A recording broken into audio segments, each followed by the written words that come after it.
সাইয়েদনা ওমর ফারুক রাদিয়াল্লাহু তাআলা আনহু উনি ওনার ছেলে আব্দুল্লাহ ইবনে ওমরকে নিয়ে যাচ্ছে। আব্দুল্লাহ ইবনে ওমর হঠাৎ করে বললেন, আব্বা, আল্লাহ রাসূল যখন জিজ্ঞেস করেছিল এটা কোন গাছ, আমি কিন্তু জানতাম এটা খেজুর গাছ, আমি কিন্তু জানতাম। ওমর ফারুক বললেন, বলো নাই কেন? আব্দুল্লাহ ইবনে ওমর বলেন, আব্বা, আপনি পারেন না, আমার চাচা আবু বকর পারে না, মুরব্বী সাহাবারা কেউ পারে না, আমি মাঝখান দিয়ে কেমনে বেয়াদবি করি? সুবহানাল্লাহ পড়বেন না? ওমরে ফারুক বললেন, বলো কি, তুমি যদি আজকে বিশ্বনবীর সামনে উত্তরটা দিতে পারতা, আমার ছেলে উত্তর দিতে পেরেছে এটা জেনে আমার বুকটা এত বড় হয়ে যেত। ও আব্দুল্লাহ, কেন তুমি বললা না? আজকে কেউ প্রশ্নের উত্তর করতে পারে নাই, তুমি যদি বিশ্বনবীর সামনে দাঁড়িয়ে প্রশ্নের উত্তর করতে পারতা, আমার বুকটা এত বড় হয়ে যেত। কেন বললা না? তুমি বললে আমি বড্ড খুশি হয়ে যেতাম। সুবহানাল্লাহ পড়েন। তার মানে মাঝে মাঝে জুনিয়ররা সিনিয়রদেরকেও হার মানায় দেয়, এরকম আসরা নাই? এজন্য পরামর্শ করবেন, অবশ্যই পরামর্শ করবেন। সাইয়েদনা ওমর ফারুক যখন খলিফা, তিনি মুরব্বীদের মিটিংয়ে একটা ছোট্ট বাচ্চাকে রাখতেন, অল্প বয়স্ক এক সাহাবী, ওই সাহাবীর নাম আব্দুল্লাহ ইবনে আব্বাস রাদিয়াল্লাহু তাআলা। মুরব্বীরা মনে কষ্ট পেলেন, কিরে, এই ছেলের সমান নাতি আছে আমার ঘরে, আমার নাতি আছে, এই ছেলের সমান, এই ছেলেকে কেন রাখি? ওমর ফারুক বললেন, একদিন দেখাই দিব আপনাদেরকে কেন রাখি। ওমর ফারুক একদিন সবাইকে বললেন, ইদা জাআ নাসরুল্লাহি ওয়াল ফাতহ ওয়া রাআইতান নাস ইয়াদখুলুনা ফি দীনিল্লাহি আফওয়াজা। এটা কোন প্রেক্ষাপটে নাজিল হয়েছে আপনারা কে জানেন বলেন তো? এক সাহাবী বললেন, এই সূরা দ্বারা বোঝানো হয়েছে আমাদের যখন বিজয় অর্জিত হবে তখন যেন আমরা বেশি বেশি আল্লাহর প্রশংসা করি। ওমর ফারুক বললেন, উত্তর হয় নাই। আরেক বয়স্ক সাহাবী বললেন, আমাদেরকে রব্বুল আলামিন বড় বড় শহর বিজয়ের ব্যাপারে আদেশ দিয়েছে, এই সূরা দ্বারা আমি এটা বুঝেছি। ওমর ফারুক বললেন, হয় নাই। কেউ যখন উত্তর করতে পারে নাই, ওমর ফারুক বললেন, ও আব্দুল্লাহ ইবনে আব্বাস, তুমি এই সূরার ব্যাপারে কি জানো? আব্দুল্লাহ ইবনে আব্বাস বলেন, হুয়া আজালু রাসূলিল্লাহ, এই সূরা দ্বারা বিশ্ব নবীর আগাম মৃত্যুকে বোঝানো হয়েছে। ইদা জাআ নাসরুল্লাহি ওয়াল ফাতহ, নবী হে, যখন বিজয় আসবে, আল্লাহর পক্ষ থেকে সাহায্য আসবে, ওয়া রাআইতান নাস ইয়াদখুলুনা ফি দীনিল্লাহি আফওয়াজা, আপনি দেখবেন দলে দলে বানের পানির মতো লোকজন কালিমার ছাতার নিচে প্রবেশ করতেছে। তো সবাই যখন কালিমা পড়ে মুসলমান হয়ে যাবে, সবাইকে মুসলমান বানানোই ছিল বিশ্বনবীর মিশন। মিশন যখন কমপ্লিট, নবী থাকার পৃথিবীতে আর দরকার নাই। এই সূরা দ্বারা আল্লাহ বুঝিয়েছেন বিশ্বনবী পৃথিবীতে আর বেশি দিন বেঁচে নাই। চিল্লায় বলেন ঠিক কিনা? ওমর ফারুক ডেকে বললেন, আব্দুল্লাহ, মারহাবা, মারহাবান বিকা ইয়া আব্দুল্লাহ ইবনে আব্বাস। ও আব্দুল্লাহ ইবনে আব্বাস, মাশাআল্লাহ তাবারাকাল্লাহ, কেউ সঠিক উত্তর না দিতে পারলেও তুমি সঠিক উত্তর দিয়েছো। তুমি এই সূরার ব্যাপারে যতটুকু জানো আমিও জানি ততটুকু। পড়েন সুবহানাল্লাহ। তুমি সঠিক উত্তর দিয়েছো। এই হাদিসগুলো প্রমাণ করে মাঝে মাঝে জুনিয়ররা সিনিয়রদেরকেও হারিয়ে দেয়। চিল্লায় বলেন ঠিক কিনা? এজন্য মাঝে মাঝে বাচ্চা ছেলেদেরও পরামর্শের দরকার আছে না নাই? ঘরে সুখ নাই, শান্তি নাই, কারণ পরামর্শ করেন না তো। আব্বা আম্মার পরামর্শ নেন, স্ত্রীদের পরামর্শ নেন, ছেলে মেয়েদের পরামর্শ নেন। গুরুত্বপূর্ণ সিদ্ধান্ত নেওয়ার আগে পরামর্শ করে সিদ্ধান্তগুলো নেওয়ার দরকার আছে না নাই? পরামর্শ করে ফ্যামিলি মিটিংয়ে যদি আমরা সিদ্ধান্ত নেই, ওই সিদ্ধান্তে বরকত দিবে কে? আওয়াজ করে বলেন, ওই ঘরটারে বরকতময় করে কে? কয়টা গেল? 7টা। 8 নাম্বার হচ্ছে, প্রত্যেকটা ঘরে এক একটা পারিবারিক পাঠাগার গড়া যায়, ফ্যামিলি লাইব্রেরি। কার কার ঘরে পারিবারিক পাঠাগার আছে দেখি সুজানগরে? মাশাআল্লাহ, মাশাআল্লাহ পড়েন, আওয়াজ করে পড়েন মারহাবা। যাদের ঘরে নাই তাদের ঘরে একটা পাঠাগারের দরকার আছে না নাই? একটা শোকেস বানাবেন, ওখানে ইসলামী বইগুলো রাখবেন, ইসলামী সাহিত্যগুলো রাখবেন, তাফসিরগুলো রাখবেন, হাদিসের বইগুলো রাখবেন। একটা পারিবারিক পাঠাগারের দরকার আছে না নাই? কোরআনের প্রথম আয়াত হয়েছে পড়ো। কোরআনের প্রথম আয়াত কি? আল কোরআনের প্রথম বাণী পড়ো, আল হাদিসে নবীর কথা পড়ো। আল কোরআনের প্রথম বাণী পড়ো, আল হাদিসে নবীর কথা পড়ো। পড়ে পড়ে শেখো, শিখে শিখে তুমি তোমার নিজের জীবন গড়ো। পড়েন আমিন। কোরআনের প্রথম কথা কি? ইকরা, পড়ো। কোরআনের প্রথম কথা কি? ইকরা বিসমি রাব্বিকাল্লাযী খলাক, খলাকাল ইনসানা মিন আলাক। ইকরা ওয়া রাব্বুকাল আকরাম আল্লাযী আল্লামা বিল কলম, আল্লামাল ইনসানা মা লাম ইয়ালাম। পড়েন সুবহানাল্লাহ। পড়ো তোমার প্রভুর নামে যিনি তোমায় শিখিয়েছেন। Read in the name of your Lord who has created. পড়ো, পড়ার কোনো বিকল্প নাই, আপনার পড়তেই হবে। বেঁচে আছেন পড়েন, সুস্থ তো পড়েন, অসুস্থও পড়েন, মরে যাচ্ছেন তখনও পড়েন, পড়তে পড়তে মরেন। ও মিয়া, মরার সময় পড়ার দরকার আছে না নাই? মরার সময় পড়বেন লা ইলাহা ইল্লাল্লাহ মুহাম্মাদুর, এটা না পড়লে হবে? তার মানে মরার সময়ও পড়তে হবে। চিল্লায় বলেন ঠিক কিনা? তাহলে সুখী, সমৃদ্ধ, আলোকিত একটা পরিবার গড়ার 8 নম্বর পয়েন্ট হচ্ছে একটা ফ্যামিলি লাইব্রেরি। প্রত্যেকটা ঘরে আমরা এই সিদ্ধান্ত যেন নেই যে আমাদের প্রত্যেকের ঘরে আমরা যেন ছোট্ট করে একটা পাঠাগার বানাই। ওখানে যেন বিভিন্ন ধরনের বই, বিভিন্ন ধরনের বইয়ের কালেকশন রাখি। বই কিনুন, বই পড়ুন, প্রিয়জনকে বই উপহার দিন। বই কিনে কেউ কোনোদিন দেউলিয়া হয় নাই, ঠিক কিনা? পড়তে রাজি আছেন তো? এই যে কোরআনের বঙ্গানুবাদ পাওয়া যায় না এখন, কথা বলেন। স্মার্টফোন আছে কার কার দেখি? হ্যাঁ, কারা কারা স্মার্ট দেখি? হাজার হাজার স্মার্ট, মাশাআল্লাহ। এই স্মার্টফোনের ভেতরে আল কোরআন নামে বাংলায় কোরআনের একটা অ্যাপস পাওয়া যায়। কথা বলেন, পাওয়া যায় কি যায় না? আজকে থেকে এই অ্যাপসটা ডাউনলোড করে প্রতিদিন 1 আয়াত 2 আয়াত 3 আয়াত করে পড়া শুরু করে দেন। বাঁচতে হলে পড়তে হবে, বাঁচতে হলে জানতে হবে, ঠিক কিনা? এই স্লোগান আমাদেরকে শিখায়। এই স্লোগান তো আল্লাহ, এই স্লোগান দিয়েই তো আল্লাহ কোরআন শুরু করছে। ইকরা বিসমি রাব্বিকাল্লাযী খালাক। বাঁচতে হলে জানতে হবে, বাঁচতে হলে পড়তে হবে, পড়ার কোনো বিকল্প নাই। আওয়াজ করে বলেন ঠিক কিনা? সুজানগরের রায়েরা, মোবাইলের অ্যাপসের ভিতরে আমরা কোরআন রাখতে রাজি আছি তো সবাই? হাদিসের অ্যাপস ডাউনলোড করতে রাজি আছি তো? বাস রাজি আছি, ডাউনলোড করে রাখা দেবো, আর কেউ পড়বো না নাকি? হ্যাঁ, প্রতিদিন একটা আয়াত হলেও যেন আমরা পড়ি। আল্লাহ যা বলা দরকার সব বলে দিয়ে গেছে, নতুন করে আর কিছু বলবে না। আমরা যেন পড়াশোনা করি, আমরা যেন একটা পাঠাগার বানাই। আবারও কখনো আসার সুযোগ হলে আমি জিজ্ঞেস করবো, যদি আমার মনে থাকে যে আপনাদের পাঠাগার আছে কার কার ঘরে, সেদিন সবার হাত তুলতে হবে। এমনি পারা যাবে তো? আল্লাহ তুমি তৌফিক দাও। কয়টা গেল? 8টা। ঘরে সুখ শান্তি ফিরে আনার 9 নম্বর খুব জরুরি একটা পয়েন্ট, সেটা হচ্ছে ফ্যামিলি মেম্বারসদের মধ্যে মিউচুয়াল রেসপেক্ট লাগবে, পারস্পরিক শ্রদ্ধাবোধ। কেউ কারো দোষ খোঁজা যাবে না, কিন্তু আমরা দোষ খোঁজায় ব্যস্ত, ঠিক কিনা? ইগো ইগো ইগো আমাদেরকে শেষ করে দিল। ইগো প্রবলেম আছে না নাই? বৌমা শাশুড়ির দোষ খোঁজে, শাশুড়ি দোষ খোঁজে বৌমার। এগুলো আমাদের এলাকায়, সুজানগরে নাই। হ্যাঁ, আছে আছে আছে। ফ্যামিলিটা জাহান্নামের টুকরা হয়ে গেছে। বউ শাশুড়ি দেখতে পারে না, শাশুড়ি বউ দেখতে পারে না, আছে না নাই? এর কারণটা কি শুনি বলেন? 3টা উত্তর নিবে এখান থেকে। একজন বলেন যে বৌমা শাশুড়ির পিছনে লাগা থাকে, আর শাশুড়ি বৌমার পিছনে লাগা থাকে। বৌমা শাশুড়ির ছায়া দেখতে পারে না, শাশুড়ি বৌমার ছায়া দেখতে পারে না। কারণটা কি? একজন এদিকে আওয়াজ করে। আত্মসম্মানের কারণে। তার মানে ইগো ইগো প্রবলেম। এদিকে একজন। ইসলামের জ্ঞান নাই, মাশাআল্লাহ। এদিকে স্টার জলসা পাওয়া গেছে। স্টার জলসায় যা দেখায় ওইটাই ঘরে চলে না। স্টার জলসা হচ্ছে কেমন করে শাশুড়ির সাথে বউয়ের গিরিঙ্গি লাগানো যায়, এটার প্রশিক্ষণ, ঠিক কিনা? ভয়ঙ্কর। তাহলে এগুলো দেখা বাদ দিতে হবে। এগুলো যতক্ষণ ঘরে থাকবে হবে না, হবে না। রিমোট কন্ট্রোল কেড়ে নিবেন, কেড়ে নিয়ে মাইল লাগাই দিবে। একটা ক্ষুধার্ত বাঘ 1 মাস খায় নাই, তারপরে হরিণের মাংস পাইছে। ওই বাঘের বুঝ দিলেও বাঘের কাছ থেকে হরিণের মাংস টেনে নেওয়া যায়, কিন্তু আমাদের মা বোনদের হাত থেকে হিন্দি সিরিয়ালের জন্য টিভির রিমোট কন্ট্রোল কেড়ে নেওয়া যায় না। দিবে না রিমোট কন্ট্রোল।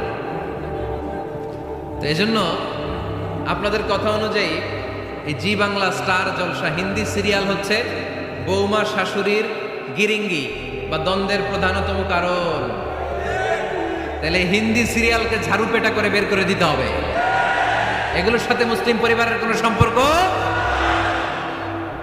আরো কিছু কারণ আছে, এগুলো আমি বের করছি, শুনবেন। বৌমা শাশুড়ির এই ঝগড়ার প্রধান কারণ হচ্ছে জেনারেশন গ্যাপ, ঠিক কিনা? শাশুড়ি 1 জেনারেশনের আর বৌমা আরেক জেনারেশনের। শাশুড়ি ভাবে একরকম, বৌমা ভাবে আরেক রকম। শাশুড়ি চায় বউর উপর খবরদারি করতে, বউ চায় শাশুড়ির উপর খবরদারি করতে। এই ডমিনেটিং এর কারণে কিলাকিলি আছে না নাই? এটা ঠিক না। আমার শাশুড়ি মায়েরা যারা আছেন, প্রথমে শাশুড়ি দিয়ে শুরু করি। আমার মাইকের আওয়াজ যে ঘরগুলোতে যায়, আমার শাশুড়ি মাদেরকে বলবো, বউদের উপর অত্যাচার করবেন না। ছেলেরা প্রশ্ন করে, তোর কাছে তোর বউ বড় না আমি বড়? আছে না নাই? এটা একটা প্রশ্ন হইল। তোর বউ বড় না আমি বড়? দুইজনেই বড়। তো এক ছেলে সুন্দর উত্তর দিছে, আমার কাছে ভালো লাগছে উত্তরটা শুনে। এক মা প্রশ্ন করছে, তোর এতদিন আমি লালন পালন করে বড় করলাম, জীবন যৌবন তোর জন্য শেষ করলাম, আজকে বউ পাইয়া বউ তোর আপন হয়ে গেল? এবার ছেলে উত্তর দিছে, মা, আমার মুখ থেকে মা ডাক শোনার জন্য তুমি কি কষ্টটাই না করছো জীবনে। 10 মাস আমার পেটে ধারণ করলো, খাইতে পারো নাই, বমি করছো, খালি ওষুধ খাইছো, তোমার পেট কেটে আমারে বের করা হয়েছে, 2 বছর আমারে দুধ খাওয়াইছো, পেশাব পায়খানা পরিষ্কার করেছো। বয়স যখন 3-4 তখন তোমার আমি মা ডাকছি। এই মা ডাকটা শোনার জন্য তুমি এত কষ্ট করছো। আর আরেকবারের মাইয়া এই ঘরে আইসাই তোমার মা ডাকা শুরু করছে। যেই মেয়েটা তোমারে মা ডাকে সে আমার আপন হবে না কেন মা? ঠিক কিনা? এই মা ডাক শোনার জন্য তুমি এত কষ্ট করলা, আমার লালন পালন করলা, 10 মাস পেটে ধরলা, পেশাব পায়খানা পরিষ্কার করলা, এরপরে মা ডাক শুনতে পারছো। আর আরেকবারের মেয়ে জানা নাই চেনা নাই এসেই তোমার ডাকা শুরু করছে মা। তো যে আমার মারে মা ডাকে তার স্থান তো আমার কলিজায়, ঠিক কিনা? শাশুড়ি আম্মারা যারা আছেন, প্লিজ বৌমাদেরকে কষ্ট দিয়েন না। অনেক শাশুড়ি আছে পান থেকে চুন খসলে রেগে যায়, পদে পদে স্ত্রীর ভুল ধরে, বউয়ের ভুল ধরে, আছে না নাই? এটা করবেন না। সে তো নতুন, আপনার অনেক এক্সপিরিয়েন্স হতে তার সময় লাগবে। তাকে সময় দিন, তাকে ভালোবাসুন, ঠিক কিনা? না বুঝে সামান্যতে বৌমারে বদদোয়া দেয়, এরকম আছে না নাই? কিন্তু বুঝতে চায় না, বৌমারে যদি বদদোয়া দেয় তাহলে তার নিজ ছেলের পরিবারের ক্ষতি। পেটে ধরা যে ছেলে, ছেলের পরিবারের কিন্তু ক্ষতি, তার আপন নাতি নাতনিদেরই ক্ষতি। আওয়াজ করে বলেন ঠিক কিনা? বৌমাকে বদদোয়া দিয়েন না। বৌমাকে নিজের মেয়ের মতো দেখবেন। সমাধান আমি দিচ্ছি। কেমন দেখতে হবে? নিজের মেয়ের মতো। নিজের মেয়ে সকালে ঘুম থেকে ওঠে 11টা, ওইটা সমস্যা নাই। বৌমা কেন উঠলো না, ওইখানেই ঝামেলা, আছে না নাই? মেহেরবানি করে আপনার বৌমাকে আপনার নিজের মেয়ের মতো দেখেন। নিজের মেয়েরে যেমনি আদর করেন তাকেও অমনি আদর করেন। আপনার বৌমারে যদি আপনি কষ্ট দেন, মনে রাখবেন আপনার নিজের মেয়েটাও আরেকবারের বউ হয়ে কয়েকদিন পরে যাবে। আপনি যা যা করবেন আপনার মেয়েকেও তারা ওই রকম কষ্ট দিয়ে বাড়িতে ফিরিয়ে দিবে। চিল্লায় বলেন ঠিক কিনা? খবরদার, টিট ফর ট্যাট। ইট্টি মারলে পাটকেলটি খেতে হয়। এজন্য শাশুড়ি আম্মা জানারা যারা আছেন, বৌমার সাথে খারাপ আচরণ করবেন না মেহেরবানি করে। তাকে আপনি কষ্ট দিলে আপনার নিজের মেয়েটাও আরেক বাড়ির বৌমা হবে, সেও ওই বাড়িতে এই কষ্টগুলো ভোগ করবে। এগুলো যখন আপনি শুনবেন তখন আপনার চোখ দিয়ে পানি পড়বে কি পড়বে না? পড়বে। এবার আসেন বৌমার কথা বলি। বৌমা যারা আছেন মেহেরবানি করে, বৌমা যারা আছেন মেহেরবানি করে আপনার শাশুড়ি আম্মাকে নিজের মায়ের জায়গায় রাখবেন। আপনার বাড়ি ছেড়ে নতুন বাড়িতে আসছেন, তো এটাই তো আপনার বাড়ি। আপনার মা রেখে দিয়ে নতুন মা পাইছেন, এটাই তো আপনার মা। তো ওনাকে মায়ের জায়গায় বসাতে আপনার সমস্যাটা কোথায়?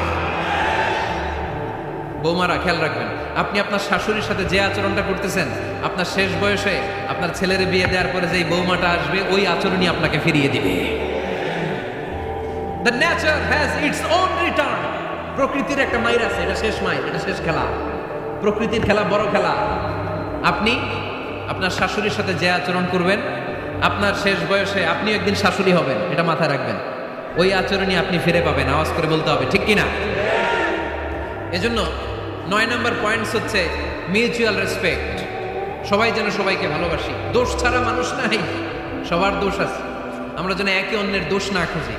বৌমারা, আপনাদের কেন যদি আমার মাইকের আওয়াজ যায়, অল্প কিছু টেকনিক অবলম্বন করলে আপনি আপনার শাশুড়ির মন জয় করতে পারবেন। শাশুড়িরা আসলে বেশি কিছু চায় না। আগের জামানার মানুষ তো, এদেরকে ওইভাবে হাত করতে হবে। মাঝে মাঝে একটু শাশুড়ির মাথায় তেল দিয়ে দেন, চুলে তেল দিয়ে দিবেন আর কি। মাঝে মাঝে চুল আসতে দিবেন, এগুলো কিন্তু খুব পছন্দ করে শাশুড়িরা। ওনার প্রেশারটা একটু মেপে দিবেন, ডায়াবেটিক্সের ওষুধটা খাইলো কিনা সময় মতো খোঁজ নেবেন, কি পছন্দ করে খেতে একটু রান্না করে দিবেন। যেই বক্তার ওয়াজ শুনতে পছন্দ করে ওই বক্তার ওয়াজগুলো ডাউনলোড করে শাশুড়ি আম্মাকে দিবেন, ইসলামী বই দিবেন। দেখবেন বয়স্ক নারীরা মাহফিল যেতে খুব পছন্দ করে, ওয়াজ শুনতে খুব পছন্দ করে, নবীদের কাহিনীগুলো শুনতে পছন্দ করে। বসায় বসায় একটু কাহিনীগুলো শোনাবেন। বাইরে বেরোলে জিজ্ঞেস করেন, আম্মা আপনার কিছু লাগবে কিনা। আরেকটা টিপস আছে, চুল যখন আশ্রাবেন আর শাশুড়ির মাথায় যখন তেল দিয়ে দিবেন তখন অতীতের কথা জিজ্ঞেস করেন, দেখবেন অতীতের স্মৃতিতে হারিয়ে গিয়েছে আপনার শাশুড়ি। কি জিজ্ঞেস করবেন জানেন? জিজ্ঞেস করবেন, আম্মা জান মুক্তিযুদ্ধের সময় আপনার বয়স কত ছিল? ওই সময় মুক্তিযুদ্ধের সময় আপনাদের এলাকায় কি কি হয়েছিল মা? আরেকটা প্রশ্ন করবেন, মা বিয়ের সময় আপনি কেমন ছিলেন? ওই দিন দেখবেন বুড়ি আর বুড়ি নাই, জুয়ান হয়ে গেছে। ওই দিন বলবে, মা আমি অনেক সুন্দরী ছিলাম, আমার মাথায় অনেক চুল ছিল, আজকে নাই। আমগো গ্রামে আমার সাথে সুন্দরী মাইয়া ছিল না।